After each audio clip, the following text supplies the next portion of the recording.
Integration by parts. Integration x sin x dx. எப்பொழுது u equal to x எனவும் dv equal to sin x dx எனவும் எடுத்திருக்கின்றோம். u equal to x ஆக இருந்தால் du equal to dx, dv equal to sin x dx ஆக இருந்தால் v equal to minus cos x.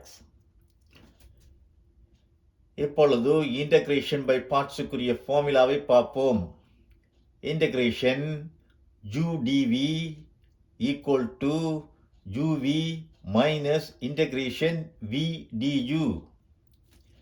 இதுதான் integration பார்ட்ஸுக்குரிய formula. இதை apply பண்ண வேண்டும்.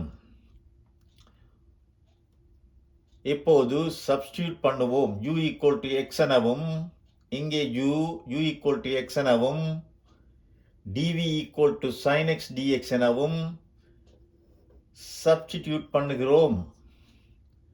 அது equal to uv ux v equal to minus cos x.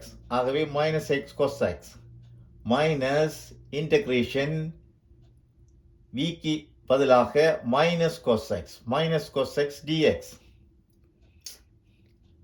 அடுத்ததாக simplification minus x cos x plus minus into minus plus integration cos x dx.